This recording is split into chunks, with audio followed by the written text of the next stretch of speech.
Hi, it's Jeff. And Denise from MouseSteps.com. And this is episode number 321. 321. Of MouseSteps Weekly. Sponsored by MEI Travel and Mouse Fan Travel. Star Wars Galaxy's Edge just opened a few days ago. I don't even know what day it is today. I guess just Tuesday. days of. And it's also Halloween. The Epcot Food and Wine Festival also just started days ago. And Disneyland Paris and Disneyland and the Disney Cruise Line, Halloween is coming up on all of those. So if you're looking to do any fall travel, this is a time to book it last minute and go. Check out MEI and Mouse Fan Travel. And also, of course, Christmas is just around the corner. Oh yes, we're almost done with Halloween. Time to get ready for Christmas. I feel like Halloween is almost over, although, we're still a couple months officially from it. So let's talk about Star Wars Galaxy's Edge. Here is some footage from the grand opening. Well, we were invited to the media event. And this is Hondo, we had already been to not only the Disneyland version a number of times, right, but we've also been to the Walt Disney World version before this, during a Passholder preview. So, and Chewbacca here and R2-D2 are coming onto stage. So this wasn't our first time in, and it was really nice to see the land with almost nobody there. Oh yeah, it was spectacular, and I really like this. Too bad they don't do shows, more elaborate shows like this on a regular basis. I would love to see a walk around Hondo, and I know a lot of fans agree with that. Well, when we posted him, he got so much attention. So I think he would be the number one walk around character that anyone could ask for, except for like a Luke Skywalker who totally doesn't fit into the timeline. But that doesn't mean I don't want to see him walking around. Well, what about a BB-8? That could be a roll-around character. Of course. That would be the best. And Bob Chapek was there, but this was a very modest ceremony compared to the Disneyland or even the NBA experience, which was a couple of weeks ago. But Rise of the Resistance is opening on December 5th. And we're going to mention that later because we actually got to walk around a little bit inside of it, and it's incredible. So hopefully maybe we'll have a little bigger ceremony when that opens. Well, I was kind of glad it wasn't much longer because, as you can sort of see here, it started to rain right at the end, and at one point it was raining pretty hard. It was funny because it was perfectly blue skies, and they started handing out ponchos, and I'm just like, why are they handing out ponchos? Exactly. And then during the ceremony, it actually started raining, even though we had blue weather until then. And you're looking at a very, very rare sight, the Millennium Falcon with not one guest in the shot. Or as a bus driver calls it, or no, the tram. Oh, the Millennial Falcon. The Millennial Falcon. That's another ride for another day. And there's a hidden Millennial Falcon right there on the Millennium Falcon. I thought that was, I didn't even see that. I don't even know if I would see that. You really had to go in on that, right? I would have never seen it if it wasn't pointed out to me by my good friend Matt from Attractions Magazine. So full credit to him for pointing that out. So this is, it was absolutely a gorgeous day at this point. This is not how you're probably going to see the Millennium Falcon in the ride, although sometimes it's not as busy as other times, but usually it's pretty packed down there. So we're looking inside the queue. I always like this view. You're looking out over the Falcon, which is very nice. I like that angle. And here we are. We're about to enter the room where we encounter Hondo once again, but this is the animatronic version of Hondo. Well, we haven't mentioned that we're going on Smugglers Run. Oh yes, of course. The one attraction right now, or the one ride. I don't want to say it because some of the other things are also attractions in a sense, but this is the one ride open right now in Star Wars Galaxy's Edge. And this ride is, to me, an e-ticket or almost an e-ticket. And Rise of the Resistance then will be like a quadruple e-ticket because yes. That looks, just the one room we were in was fantastic. So anyway, where are we heading? So we're heading into the Falcon, and it really feels like you're actually boarding a ship. Complete realism. I like that they have the chess room and this whole waiting area, which is very, very well themed. And, you can get your picture at the chess table. You can sort of walk around. You're waiting to be called when you are the pilot, the co-pilot, the gunners, and what were the other two? Engineers, I believe. Engineers. And here's a little Easter egg that was pointed out to us. And this is where Princess Leia and Han Solo kissed. And I thought that was a nice little bonus. And here we are, we're handing in our seating assignment cards. Very important. And in this video, I'm going to be the pilot, and my friend's going to be the co-pilot, and you are behind me as a gunner, I believe. I was a gunner, and I was very happy to be that. I just wanted to push some buttons. And, you know, the bonus of this for me was that I wasn't on camera so much. So Jeff is in the front, and our friend Kristen's also in the front. And then I am in the back. Just the way you like it. And here we go. Just the way that is the way I like it. And here is a nice little cut that Disney did and provided to us. And what I like about being the pilot, the actual right pilot, is you get to pull the hyperspace lever down when it's called for. And there is me controlling the ship. And so I'm controlling up and down, and the pilot on the left goes left and right. And you behind me, you are doing all the shooting. Very important. I'm just pushing all the buttons. I'm just pushing them as hard as I can. Oh, here we go. There's the hyperspace. And then I've been the engineer before, but I don't think that was very interesting. I don't think the engineer ones are as interesting as the gunner, because at least I feel like I'm doing something and something is being done because I'm hitting the buttons. Well, the engineer is good if you're wanting to just record the ride and not really do anything, because really, to me, I don't think it matters very much what you're doing. Well, I mean, now I've done the pilot. I've been the left pilot before this. Jeff made me. Made you? Yes, he made me be a pilot, and I was so nervous. I don't like being a pilot, because if somehow I cause it to crash, everybody will hate me forever, and that is not what I want. So what do you think of the ride? What is your true opinion? No, it's fun enough. I mean, it's not something I'd ride over and over again, but it was it's a nice attraction, I think. Again, I think it's between a D and an E ticket. So in the land, you're going to have two signature attractions. Rise of the Resistance will be way above it, but they're two strong attractions. And for me, I quite enjoyed it. I've been on it multiple times. I've tried it from every possible seat, and I've determined I like the pilot the best because you have more control, and I like to pull down on the hyperspace, of course. But to me, it's a lot of fun, and again, I can't wait to go back and try it again. But now we're going to talk about Rise of the Resistance. Let's set this up. In a big highlight and a complete surprise. We had no idea that this was going to happen. We were able to go inside and see a little bit of the Rise of the Resistance attraction. Well, we walked into what is the hangar of a Star Destroyer, and you have all these stormtroopers just standing there. And they're not real cast members or something there, but it looks like real people. You almost turned around because you were in the front. The Imagineer says, okay, you enter. And I think when the doors opened. Scott Trowbridge. Yes. when you entered, you were almost ready to go back, it looked like. Well, I was a little nervous because he's like, step forward, and the door opens, and it's like, oh my gosh.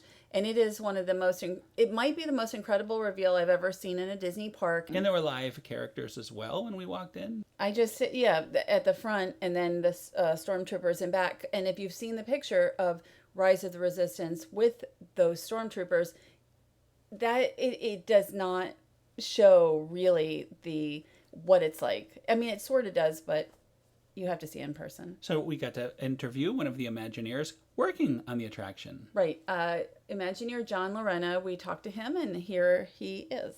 Could you introduce yourself for us? John Larena, Executive Creative Director of Rise of the Resistance.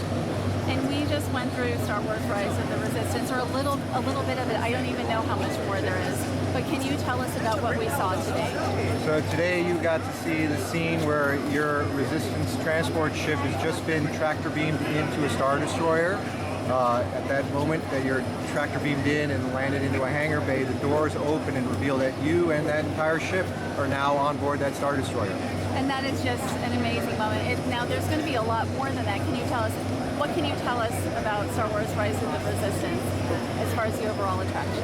So this is really that epic bucket list experience that you've always wanted about Star Wars. I mean, it's really going to tap into those, what it would be like to zip around under the legs of an AT-AT.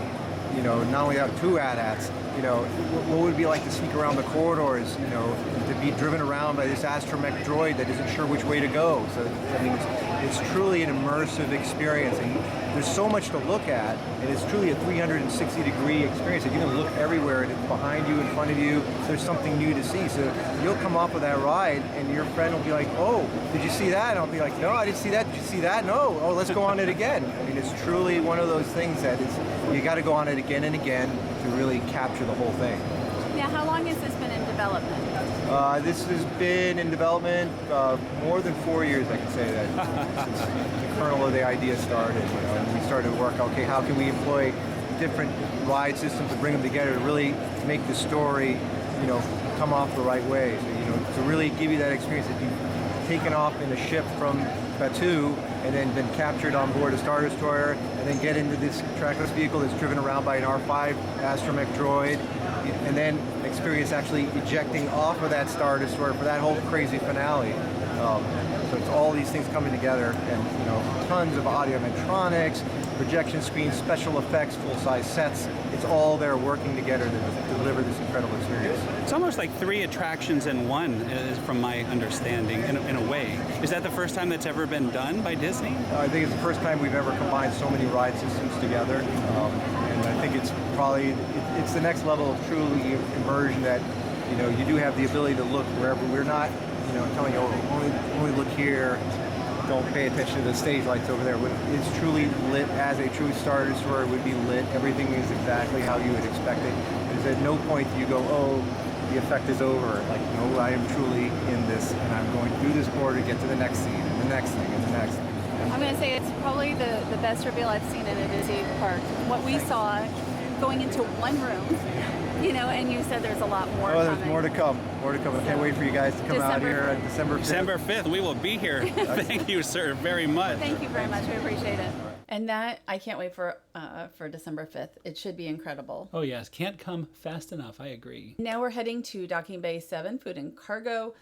We have been there before at Disneyland and now here several times. And we spoke with Walt Disney Culinary Director Brian Piasecki about the food. Hi, I'm Brian Piasecki, Culinary Director, Walt Disney World Concept Development.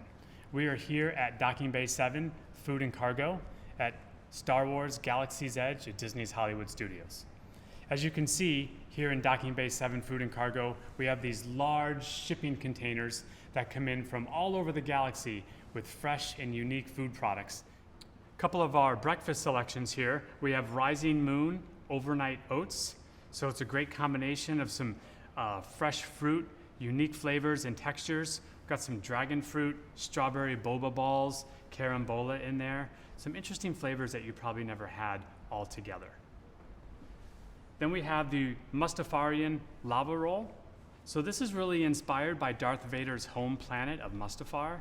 Some cookie crumbles on top with a spiced cinnamon icing, a little sense of heat, kind of takes you back to that fiery planet of Darth Vader. As we get into our all-day menu, we've got our Endorian fried tip-yip with green gravy and roasted vegetables and mash. A lot of our travelers here tell us this tastes like chicken.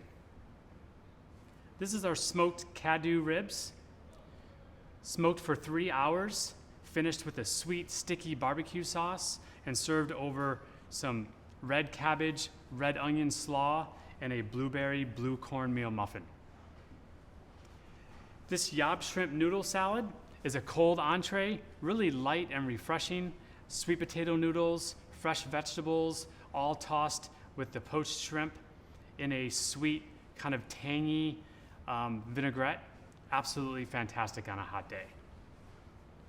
Shack roast, slow cooked, served over sauteed cavatelli pasta, pearl onions, roasted mushrooms, and baby kale, finished with a beautiful array of rainbow carrots on top. Rounding out our all-day menu selections, the Felucian garden spread, completely vegan, plant-based product, served over hummus laced with chimichurri and a really light relish of tomatoes, cucumbers, and torn mint. 2 fantastic desserts here at Docking Bay 7, the Oi Oi Puff, filled with raspberry, topped with passion fruit mousse and a little matcha sponge cake. And then for all of our chocolate lovers, a white chocolate mousse with a coffee center on top of a rich, decadent chocolate brownie covered in chocolate ganache. The most important question of all, what is the spork situation? Well, we will have sporks on opening day when we open Docking Bay 7. It's really important to our Star Wars story. It's part of the immersive experience that we want all of our guests to have. Fantastic. Thank you, sir. Of course. So here's a look at some of the food items from a previous visit. This was during the Passholder preview, and this first item was probably our favorite of all. Well, this is a Felucian Garden spread, and it is a plant-based meal. And the meatballs, I think, are from Impossible, but this is just such a perfect dish for me. And I had never really had plant-based items until this year. And I also tried the Gold Squadron Lager, which was one of the beers that they offered in Augurs Cantina. Although I do prefer the Bad Motivator IPA, it was still a solid beverage. And this is a grilled tip yip. And Tip yip. yes, it tastes like chicken because Yes. it is chicken. And that's actually a lot of times what you go for is one of the tip yip dishes. These two are my favorite, and that's why they're sitting there. But also, I'm showing something from right next door, a Ronto roast wrap. I don't eat this. I Oh, boy. tried just a tiny sample of it. This isn't my thing. But you really enjoy it. I loved it. I think this is the hidden gem. Very, These are really popular. yeah, for good reason. Look at how good that is. So- I'm surprised you don't like that. No, it's not. It's really not my thing. But I do enjoy what I just had. You know. So the Felucian Garden spread is more my thing. So now we're going to take a look at Augurs Cantina, and we're going to learn about all the different beverages that one can try there. Welcome to Augurs Cantina. We invite travelers of all ages, including scoundrels, bounty hunters, creatures, aliens, and it's a real high energy. We have DJ Rex providing the tunes, some wicked beats, spinning records, and then I'll tell you about the drinks here. So Olga is kind of snarly, but she has a soft side. So we have the chilled blue milk with a vanilla-inspired bantha cookie on top. Looks a little different from the outside. Yeah, outside it's frozen, a little colder smoothie texture. Okay. And here we have Olga's Obsession. So this is a chewable concoction. So think about a gelatin with lemonade, cotton candy flavors. There's blueberry popping pearls underneath. On top you have some dried fruits, raspberry, blueberry, and then we have a popping sensation there on the yellow side there. Is that alcoholic or That is non-alcoholic, Okay. right? And so is the blue milk. All right. And so is the porg here. That's our souvenir vessel, which is Cliff Dweller. So that says tiki inspired. It's got lots of tropical fruits, coconut, hibiscus grenadine, and then we top it off with grenadine. And then one of our fan favorites here is the Fuzzy Tauntaun. It's think about the classic fuzzy navel, peach schnapps, vodka, and then we have a little twist on top here. That's your Buzz Foam. It makes your tongue tingle and go a little bit numb. So the guests really enjoy that one. Forward to that. Yeah, and then here we have another souvenir vessel. This is the Endor mug, and the drink is the Yub Nub. So it's basically it's a rum fruit punch. All right. And now we have moving on to the Dagobah Slug Slinger. So you remember Yoda, Dagobah. So it's kind of a slimy green swamp color. Very complex. It's got reposado tequila, lots of citrus juices, herbs, bitters. One of our favorites. Very nice. And then over here we have the Outer Rim. So this is our margarita with a little bit of acai. And then we have our black salt. You're thinking about the black Spire, right? An exotic foam on top. And back over here, this is our beer flight. So we have our Rancor teeth here. So you remember the Rancor in the movie? course, absolutely. And we have some wonderful craft beers here. So we have a golden lager with lavender and plum. This is the White Wampa Ale, basically your wheat ale or Hefeweizen. The Gamaroran Ale, so those are big soldiers. So this is a red ale, full-bodied. And so far the most popular one is the Bad Motivator IPA. They're using Galaxy and Comet hops in that one. Are these all brewed on Batu here? Yeah, oh yeah, it's all here. You can only find it here. And those are the Batu bits too. So we have combination of guacamole bites, chocolate meringue, chermoula dip. It's very salt, sweet, spicy, a lot of combination there. Well, thank you so much. My I really pleasure. appreciate everything. All right, till the Spire. Till the Spire. It was really great to get to do so many interviews, but I wanted to mention a few things also. Augurs does not serve lunch or dinner, and this is something that is confusing on the Walt Disney World website. It'll be like, do you want to reserve Augurs for lunch? They don't serve food except for the Batu bits, and they were testing a charcuterie board. And you may not get this prime seat either. I have never had a seat on a regular visit there, only on the media day. And this was the media day that you went in. I had not gone in on that day, so I've only stood.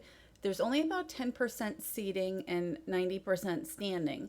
And sometimes you'll have to stand behind other guests at the bar to wait for the bar. I'm not really sure why that is, but we had that in California, and then we had a friend who had that here. Now, that said, the two experiences that we've had at Augurs here in Florida were excellent. Both times we had tremendous service, really, really great servers, and met some nice people. So, we've really had very good experiences, but I could see where it can go wrong if you are not aggressive in getting your spot. Well, I don't want to be aggressive. Like in this case, this last trip or this last visit, they gave us essentially one spot for two people, and they moved the guests over on either side just to get you in. And I'm like, well, I'll just lean against the wall until something opens up, because I'm not going to push my way in. So anyway, that is the experience. It will probably be crowded. You might, it's not always the most comfortable, but the drinks are good. As far as the drinks go, I can recommend the Yub Nub. We both seem to have had good Yub Nub experiences. The Fuzzy Tauntaun, which really does give you that tingle in the lips. Yeah. And as far as beer goes, I like the Bad Motivator IPA and the Gamorrean Ale. I think I mentioned that earlier. And also, I would recommend getting the Rancor Beer Flight if you're a collector, because it's really unique and you get to drink out of Rancor teeth. And somebody at Augurs that we were talking to said they might put like candy in the or tea. Peanuts, yeah. Yeah. Ours is on our coffee table, so it worked out. It's actually a very nice quality and something unique. So I definitely would recommend that as well. So now we're going to continue our beverage exploration with the milk stand. So I like the green milk and you like the blue milk. That's right. But there's also an alcoholic version, and unfortunately the green milk has tequila in it, which is very hard on me. But the blue milk has rum, and that was quite good. Well, but I did try it. I thought it was just okay because I'm not as big a blue milk fan as I am a green milk. They really need to put the rum in the green milk. I wonder if one could make that happen if we go there in person. Maybe perhaps ask for that concoction. Well, they had the bottles next door, so who knows? But that would be something that I probably would ask. And you can also get this giant milk bottle, which they will not fill with the alcoholic version, because I did inquire about that. So I wouldn't have expected that they would be able to. But the blue milk cooler has a Bacardi rum, and it was okay. You liked it better than I did. I actually liked both of them. So anyway, we're walking through the marketplace, and there are a variety of different unique shops here. I am a casual Star Wars fan, so I mostly just kind of perused around a little bit. Well, this is Disney B-roll, because when we were there, we had no time to fully investigate all these stores, and some of them weren't open. So let's go shopping. Let's take a look at what is for sale here. A lot of this stuff is the first time that I'm even seeing these items. You know what my favorite item to buy in at Star Wars Galaxy's Edges is? What? It is the bags. Oh yes, you cannot get a better deal. $2.50, $2.50 or 2.50 credit. Yes, $2.50. It used to be $1.50 when it was at Disneyland, but then the bags went up in price. I would also recommend, if you're wanting a pretty much a free collectible, to get the collectible the coin. It's like a gift card. Gift card. That's what you put $100 on this gift card, and it's really nice quality. But somebody showed that they were over at the camera shop, on Hollywood Boulevard as well. So you might even find it there. Oh, look at this, a porg. Just what you need, another porg. You have a Halloween porg. I do, and it was so cute, and I had it shipped from Hallmark so cheaply, so that was very nice. And I have no idea what that creature sticking its tongue out was. It looked like some kind of a frog, so I'm sure we'll find out. I don't know what a lot of... I am... casual Star Wars, so I don't know. Nothing wrong but with I casual. I like the porgs, and that's why I have a Halloween porg. And we're not talking about that bag. We were talking about the plastic bag. Yes, the much cheaper plastic bag. Now, though, we're going to look, I believe, at the popcorn. I love this popcorn. Very tasty. Well, this is Kat Seka's kettle, and actually, I like the popcorn as well. Like, I would purchase it. The one thing about it, though, You want to eat it quickly because it isn't as good later, and you want extra napkins because it's a little messy. And you just saw some Coke products, and they are TSA friendly. They are. We found out. Well, apparently for a while they were not, but they are okay now, and we are now at the Droid Depot. Okay, so I was given a Droid Depot demonstration where I was able to make my own droid, and we're about to see that. So let's roll it. All right, we're here in the Droid Depot, and I'm going to learn all about it right now. Yes, so here at the Droid Depot, you can build an R series or a BB series. And the great thing about it is you get to customize it by picking out your colors, the type of domes, and make it really your droid. So we're going to go ahead today and build an R series. So behind you is a basket, and the great thing about this basket is that there's some parts, like the picture down here, it kind of shows you the parts that you need to pick from. So as they come by the conveyor belt, you'll go ahead and pick them, and you're going to put them in the basket. All right. All right? So this is where you can have fun. You can have fun with the colors, the shapes of the domes. You really get to pick what you want to do. That's the BB series. Okay, all right. So we're going to focus on the R series, which is like a canister like this. It's really where you want to start. The domes you'll want, they're a little bit smaller like this shape here. Or like this one here. We'll go with one of these fine guys. Here's a nice dome. And then you'll need a little individual leg like this. Is your third leg. And then just one. Just one of those, and then you're going to need a set like this. So there's red, there's blue coming by, I like the black. blue. Okay. So now you have all the parts you need to build, and we're going to go to the build station. All right, let's go. So once you're here, the guest is here, what you do is you're going to construct your droid. We have lots of fun tools like screwdrivers to help you assist in the build. But building it is only the first step in the process because you now need to activate it and have your droid come to life. So by doing that, you put it in the activation station. So we already have one here that's built. So we're going to go ahead and have you activate it by pushing the red blinking button. All right, ready to go? Go Activate. for it. And at this time in the process, while you watch it activate through, it's a really good time to figure out what you want to name your droid. Because you can name it whatever you want. Oh boy.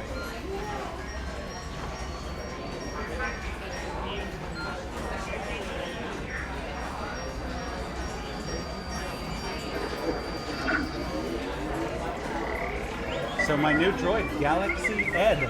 Oh, yeah, I love that name. That's it. So Galaxy's Ed is now activated. He's a fully functioning RC droid. So put him here. Take our remote so you can control his dome, sound. You can move him. So he's fully functioning. But the great thing about Galaxy Ed is he interacts with the land. So as you take him around the land, he's going to beep and boop. His head dome's going to move as he has different experiences, just like you will. To further customize it if you want, we have a port here so you can get a personality sound chip. Oh, very and nice. we're affiliated with Resistance, First Order, and Smugglers. So for instance, if you get the Resistance, you put it in here, you go to the Resistance area, you can get the happy beeps and boops. You're going to go to the First Order, you can get scared beeps and boops. So it's just another way you can customize your droid for your experience. Fantastic. Every guest here will leave here with this packaging. So this is great because you see the cutouts. You'll be able to see and hear your droid as it activates with the land. But if you really want to have that experience, also like Anakin, where he carried around his droid in the backpack, we do have our Droid Depot backpack. Oh, that's here the as way well. to go. Absolutely. Yes. Well, thank you very much. This is wonderful. You're welcome. It was nice meeting you. Likewise, nice meeting you too. Thank you. So that was a lot of fun, and here is a droid that you are not able to make. It is a full-size R2-D2, only 25,000 credits, and they've already sold 2. Yeah, $25,000, and but if you're gonna make a droid, it's like $99.99. So, and by about $100. So that's a little bit better deal. But this is really fun. And they will deliver this to your house, unbox it, set it all up for you. That's not true, is Yes, it? Oh. absolutely. You cannot take it. You cannot drive them out of the store. They only will ship it to you. It's sort of like Gene Simmons bringing the vault. the vault Yes, to your what a house. connection. What a connection. So now we're at Doc Ondor's. So Doc Ondar's Den of Antiquities. This is a fairly small shop, and it often has a line outside. And they have, as you can see, like lightsabers and statues and clothes that you can't wear in the land, pretty much. And then there's Doc Ondar, right? That's right. Doc himself. To me, the highlight of the whole store is seeing Doc Ondor. He is fantastic. Very fluid. So, I mean, it's a really cool animatronic. I don't know what all the creatures are. Now we're at Savi's. And Savi's workshop was very surprising for me. So this is where you build a lightsaber, and it costs $200 to do so. We, during the media event, were able to experience it. We didn't get a lightsaber, but we were able to see what the experience was. And it's about 15 minutes, and we have the full experience up. But this was very well done. Very, very well done. I mean, a full interactive experience, better than I ever would have thought. I think it's far better than what they have with choosing your wand over at Harry Potter Land, if you ask me. But he did say the color could choose you. Yeah, that's true. I did catch that. But this was great. I before I did this, I said I have absolutely no interest in ever having a 200 credit lightsaber, but I might be changing my mind now. The quality is really good. I have no. It's heavy. This thing is heavy. I have no need for a lightsaber, but for every color, you have to get all of them. No, I would just get the violet if I was getting one. But if you are looking to get a lightsaber, this is really a great experience, and you really want to have reservations for it because day of you may not be able to walk in, and even a few months ahead you might not even be able to get the reservation. So just like Augurs Cantina, I recommend reserving when you know. If you can reserve, though. If you can, when you make your reservation for Walt Disney World. And they have helpers too. Like everybody Gatherers. Is that what they're called? I think they're all called gatherers. And he was really good. You know, when you watch the full video, he came over and I moved to a different location. At first, I was going to do the videotaping, but Jeff really wanted to do that. But Jeff didn't have a helper. Like I said, I can't do that. I probably cannot put together a lightsaber. So if you show me doing it, it's going to be a mess. So I think that worked out much better. Oh yes, oh yeah. Well, he's a professional. You know, he makes these all the time. There's only one thing I couldn't do, and put that kyber crystal. Mm-hmm. I could not get that. You know what? In there. I had to have help with that too. Actually, everybody seems like they need help with it, but everything else I did very quickly. So I actually wasn't bad. Just that kyber crystal. So this is the highlight of the whole thing. It's the big reveal. It's the first time that you're actually going to activate the lightsaber, and it's not like the other kind where you kind of flick it to activate. This is the real deal here. Look at this thing, and then it kind of opens and you're able to hold up your lightsaber for the first time. I activated early. Did you? I did. I'm glad I did not get that on the camera, but everybody's all happy to be holding their lightsabers. Not one duel that I see at this point. Yeah. You know, if you're gonna drop $200 on a lightsaber, 200 credits on a lightsaber, I think this is a very nice way to do it. It's you know, it's a very, I don't want to say respectful way to do it, but it is a very respectful way. No, I don't know if that's the right word for it, but if you're going to, I really recommend it. Yeah, I never thought I would enjoy it as much as I did, but again. And there I am taking pictures. But you were waving your lightsaber around. You seemed to enjoy that earlier. I did. And they give you a holder too, a big giant holder on the way out. Like a bag. It's like nice a bag for it. Sort of like a tripod case. I just was very surprised. I didn't expect that. So now let's talk a little bit about the characters that inhabit the land here. So we were able to see a few characters also that are not going to be in this video.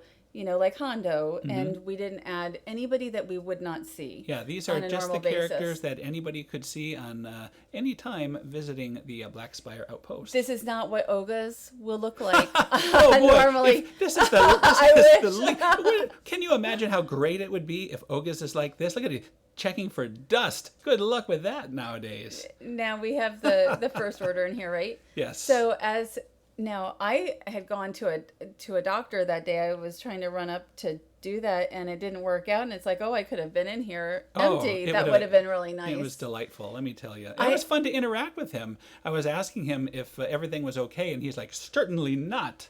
And it was just so much fun. And this is V. Maradi. Is that how you say it?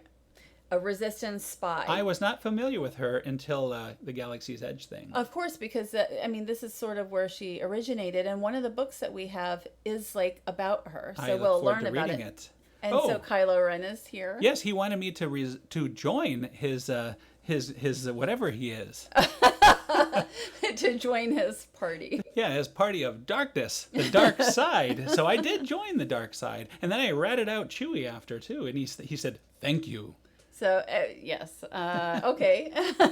So there's Chewbacca, and Chewbacca is somebody you'll see in the land a lot. And also Rey, except I have not seen Rey at all yet in the times we've been there. Well, what's happening here is Chewie can't find the keys to the Falcon, and he's looking everywhere. He's asking people if they have the keys. So who knew that the Falcon ran on keys? I had no idea. I didn't either, but they couldn't go anywhere, apparently. That's what he was saying. So it was fun to monitor all of this. He was saying. Yes, well, he was being, his translator there Okay. was saying all this. She was like, Chewie's looking for his keys. Does anybody have the keys? And so did Kylo Ren have the Well, keys? I'm helping him out. I'm telling him where Chewie was, so he was thankful. Now that I've joined, Why would I've you joined do his that? organization now, the You dark can't. side. Yeah, you can't do that. So Well, I renounced it shortly after. So But you saw Rey. We're going to be seeing Rey in a minute. here's here. Rey right here. And again, I mean, during the media event, and then also on the first day, and then the other day, I haven't seen her yet. You know, Rey's the smart one. Chewie was trying to fix this X-Wing for 10 minutes? And Rey comes and fixes it in 5 seconds. Well, How do you like are that? you surprised? I'm not surprised.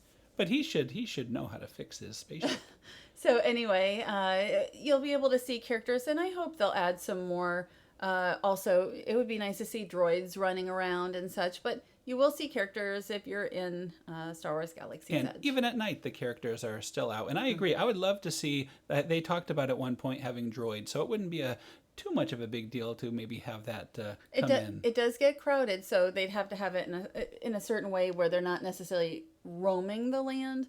But anyway, here it is at night, and Star Wars Galaxy's Edge looks really beautiful in the dark. I do miss seeing the fireworks over the Falcon like they have at Disneyland. They don't have it here, but you can see a little bit of fireworks over the ship. No, I think it's nice. It's still over a ship, but to have the fireworks at Disneyland over the Millennium Falcon is incredible. So now we're going to jump to opening day. We were in Augurs. It took us all of maybe 1 minute once we checked in to be brought into Augurs. So excellent service on opening day. Back at Augurs. No problem. Well, you can see where our minds are, but no problem whatsoever as far as getting into the land. It was really a very easygoing opening day for us. Well, it's even better now because since then you could just walk in to the land no matter what. Right. I believe that was the only day they've had to use the boarding groups so far. So we did see, though, quite the line for Smugglers Run. Right, and it hasn't been always this long, but this week is kind of hard to know because we had a possible hurricane coming and a lot of guests canceled their trips. And not only that, but it's off season. So here is the walkout, though, to Toy Story Land. Star Wars Galaxy's Edge on this side. You could go out to Grand Avenue, or you can come out here to Toy Story Land. Right, and during this day, you could only exit, not enter. And I think that's how it's done when they are using the boarding groups. But the second time we went, no problem. You can go in or out. It was just open. Anyway, that is another show. That's another show. Thanks to our sponsor, MEI Travel and Mouse Fan Travel. Check them out. They have been in business for 20 years and have almost 100 agents, and they can help you with anywhere you want to go, but they are Disney specialists, so they can answer pretty much any question that you have. And I know they've been working really, really hard with all the changes to people's plans with the hurricane that is going on as we record. So, but no hurricane has come here, and as of this moment, it doesn't look like it will, but they had to make changes just in case. that's right. Anyway, this will be another very busy week. Lots going on. And we have Disney on Ice this week, right? We have, the big thing is Epcot, where a number of places will be shutting down. So Starbucks will pop up somewhere else at Epcot. And then also Club Cool will shut down. One last Beverly. One last. Or many I don't last drink Beverlys, Beverly. actually. And I think the Fountain will be closing. So a number of places will be and Character Spot will also be closing. Right, in my favorite hallway.